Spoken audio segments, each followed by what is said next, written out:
করি, আল্লাহ এই এলাকার মুসলমানদেরকে এই মাহফিল উপহার দেওয়ার কারণে, মসজিদে দান করার কারণে, ভালোবাসার কারণে এই মসজিদ যেদিন জান্নাতে যাবে, এই সমস্ত মুসল্লিদেরকে ওই মসজিদ পেটে করে যেন জান্নাতে যায়, সেই তৌফিক দিও আমরা বলি আল্লাহুম্মা আমিন। ভাইরা আমার, নামাজ পড়লে খুশি হয় কে? আল্লাহ খুশি হয়।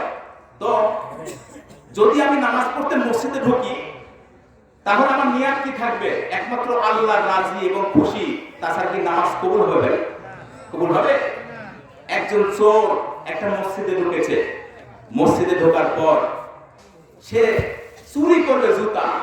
কি চুরি করবে ভাই? জুতা চুরি করবে। জুতা চুরি করার জন্য মসজিদে ঢুকেছে। এখন মসজিদের ইমাম সাহেব নিজেই বাদশা, প্রেসিডেন্ট হলো ইমাম, আর মন্ত্রী হইল মুয়াজ্জিন। যখন নামাজের ওয়াক্ত হয়, মন্ত্রী আযান দেয় আর প্রেসিডেন্ট নামাজ আদায় করে। এবার নামাজ শেষ হওয়ার পর এক চোর লুকোচুরি করে এক জায়গায় বসে আছে। যখন ওরা দূরে যাবে, আমি জুতা চুরি করে বাজারে বিক্রি করব। নামাজ শেষ হওয়ার পরে মতান্তর নামাজের আগেই একটা আলোচনা শুরু করলো। বাদশা বলতেছে, মন্ত্রী, আমার একটা মেয়ে আছে, দেখতে খুব সুন্দরী, আমি একটা পরহেজগার যুবকের সাথে বিয়ে দিতে চাই। দেখো তো পরহেজগার কোন যুবক পাওয়া যায় কিনা। কি যুবক? তাহলে কিভাবে বুঝবো বাদশা যে এই ছেলেটা পরহেজগার? বুঝবো কিভাবে? রাসূল বলেছেন, কোন বান্দাকে যখন দেখো যে কোন মসজিদে যায় এবং মসজিদে আসে, আযান হলে জামাতে সহিত নামাজ আদায় করে, আবার বাড়িতে চলে যায়, আবার আযান হলে আল্লাহর বান্দা দুনিয়ার কাজকর্ম সমাপ্ত করে আবার মসজিদের দৌড় মারে, তাকে ঈমানদার হিসাবে তোমরা সাপোর্ট করিও। সুবহানাল্লাহ। তখন মন্ত্রী বলতেছে, দেখো যে ছেলেটা মসজিদের প্রথম কাতারে দাঁড়িয়ে সবার আগে নামাজ আদায় করবে, তার সাথে আমার শাহজাদিকে বিবাহ দিব। চোর সব শুনতেছে। তাহলে বিয়ে দিবে যদি 40 দিন কোন যুবক মসজিদে এসে প্রথম কাতারে নামাজ আদায় করে, তার সাথে আমার শাহজাদিকে বিয়ে দিব। চোর কয়, পাইছি, এতদিন জুতা চুরি করছি, জুতা চুরি করবো কে? এখন মুসল্লি সাহেব দেখি, আমি যদি একবার মন্ত্রীর চোখে যদি ভালো গুণে যাই, প্রেসিডেন্টের চোখে যদি ভালো গুণে যাই, তাহলে আমি হব এরকম বাদশার মেয়ে, এরকম স্বামী এবং বাদশার জামাতা হব। জুতা আজকে চুরি করব না। সে বাজারে গিয়ে একটা পাঞ্জাবি কিনছে, একটা টুপি কিনে সে আযান দেওয়ার সঙ্গে সঙ্গে মসজিদে হাজির।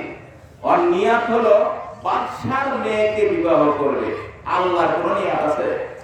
আর নিয়াত হলো দুনিয়াবি, এতে শাহজাদির বিয়ে করবো, এতে প্রেসিডেন্টের জামাই হইল।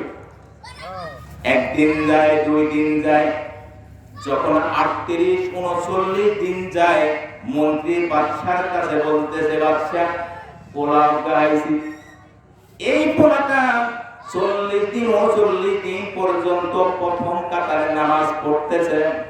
এই পোলাটারে আপনি হাতছাড়া করেন না। বলে, পোলাটারে একবার রাজদরবারে ডেকে আনো।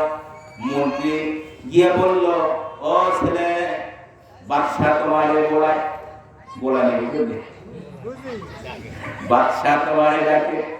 বাদশা ডাকার পরে বলল, ছেলে, আমি তোমার ব্যাপারে সংবাদ পেয়েছি, তুমি 39 দিন পর্যন্ত মসজিদে এসেছো, প্রথম কাতারে নামাজ আদায় করছো। আমি ওয়াদা হিসাবে আমার সুন্দর মেয়েকে তোমার সাথে বিবাহ দিতে চাই। তুমি যদি রাজি হও। এই যুবকটা 39 দিন পর্যন্ত জামাতের সহিত নামাজ আদায় করার পর রাজদরবারে যখন অফারটা সরাসরি পেল, তখন যুবকটা বলতেছে, বাদশা, আমি আপনার মেয়েকে বিবাহ করতে পারবো না। জোরে বলেন আল্লাহু আকবার। মন্ত্রী চোখ বড় করলো, এমপিরা চোখ বড় করলো। এত বড় আহম্মক বাদশার অফারটা ফিরিয়ে দিতেছে। আশ্চর্য ব্যাপার।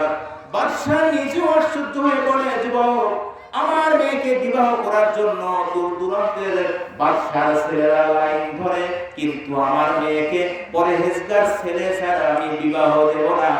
আজকে তুমি কেন এই অফারটা তুমি নাকচ করলে জানতে চাই। এবার এই যুবকটা বলল, বাদশা আমার পরিচয় তো আপনি জানেন না। বলে তোমার কি পরিচয়? বলে আমি একজন পাক্কা চোর, তা জুতা চোর। কি চোর? বাদশা আমি জুতা চুরি করে বাজারে বিক্রি করি, পোড়া মালিকের জুতা চুরি করি, সভাপতির জুতা করি, পারলে ইমাম সাহেবের জুতাও চুরি করি, আই জুতা চুরি করি।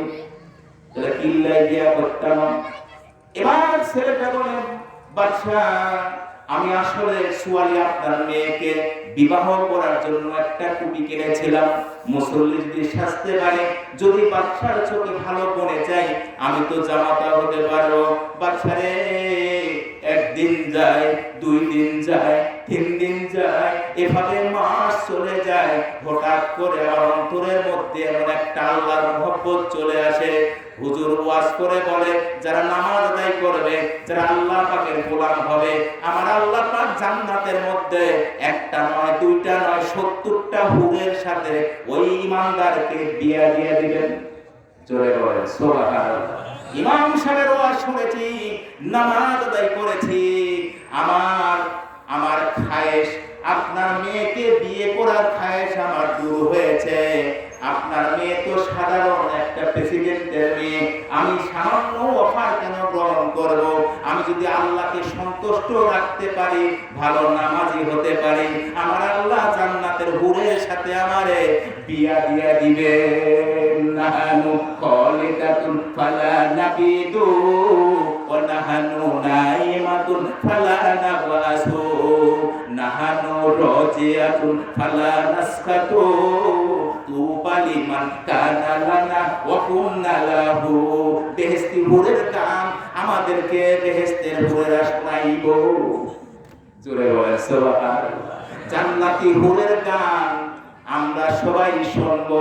আজকের মাহফিলের যুবকেরা, তোমরা যদি পরমাণির দিকে যদি জিনার নিয়াতে যদি চোখ না মারো, তোমার ইজ্জতটা যদি হেফাজত করতে পারো, তুমি যদি সৎ যুবক হও, তুমি যদি তোমার চরিত্রটাকে কন্ট্রোল করতে পারো, পরনারী থেকে তোমার ইজ্জত যদি তুমি বাঁচাইতে পারো, আর তুমি যদি নামাজি হতে পারো, আল্লাহ পাক বলছেন ইন্নাস সালাতা তানহা আনিল ফাহশাই ওয়াল মুনকার।